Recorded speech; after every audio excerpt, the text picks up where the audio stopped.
ഒരു unwanted energy നിങ്ങളുടെ ശരീരത്തിൽ പ്രവേശിച്ചു എന്ന് മനസ്സിലാക്കി കഴിഞ്ഞാൽ നമുക്ക് എന്താ ചെയ്യാൻ പറ്റുക? നമ്മൾ ഓടിപ്പോയിട്ട് കുറേ അതും ഇതൊക്കെ ഒരുപാട് പൂജകൾ ചെയ്യുന്നതിന് മുമ്പ് നിങ്ങൾ നല്ലോണം നിങ്ങളെ മോണിറ്റർ ചെയ്യുക. എന്താണ് നിങ്ങൾക്ക് സംഭവിച്ചേക്കുന്നത്, അത് എവിടെ നിന്നാണ് വന്നേക്കണത് എന്നുള്ളത് നിങ്ങൾ തന്നെ ജസ്റ്റ് ഒന്ന് മെഡിറ്റേറ്റ് ചെയ്ത് നോക്കുക. അല്ലെങ്കിൽ നിങ്ങൾ ചിന്തിച്ച് നോക്കുക, എവിടെ പോയപ്പോഴാണ് എനിക്കത് കിട്ടിയേക്കണത്. അത് സ്വമേധയാ വന്നു കയറിയ അൺവാണ്ടഡ് എനർജി ആണോ, ആരെങ്കിലും നമുക്ക് തന്നേക്കണതാണോ എന്നുള്ള കാര്യങ്ങൾ പിന്നെ നിങ്ങൾ തന്നെ ഒന്ന് ആദ്യം ആലോചിക്കാം.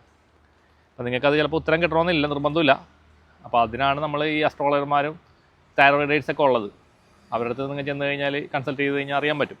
ഇനി അതിന് മുമ്പ് എന്ത് തന്നെ ആയിക്കോട്ടെ, നിങ്ങൾക്ക് വന്നേക്കണ ആ എനർജി ഏത് എനർജി ആയിക്കോട്ടെ, നിങ്ങളുടേതായ സ്വന്തം രീതി കൂടി ചെയ്യാവുന്ന ഒന്ന് രണ്ട് ചെറിയ ചെറിയ കാര്യങ്ങൾ ഞാൻ ഇവിടെ പറഞ്ഞുതരാം.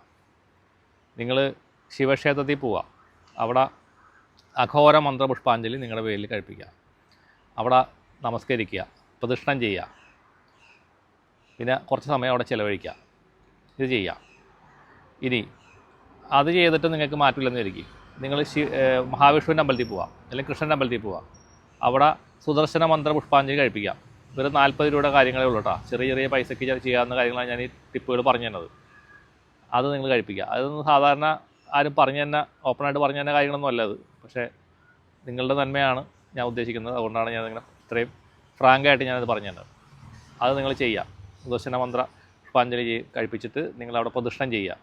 കൃഷ്ണൻ്റെ അവിടെ പ്രദക്ഷിണം ചെയ്ത് അവിടെ ഇരിക്കുക. കുറച്ച് നേരം ഓടിപ്പടഞ്ഞ് പോരരുത്, കുറച്ച് സമയം അവിടെ ഇരിക്കുക. അപ്പോൾ ഈ 2 സ്ഥലത്തും നമ്മൾ ചെയ്ത് കഴിയുമ്പോഴേക്കും വൈഷ്ണവും ശൈവവുമായിട്ടുള്ള രീതിയിലുള്ള റിച്വൽസ് നമ്മൾ ഓൾറെഡി ചെയ്ത് കഴിഞ്ഞു.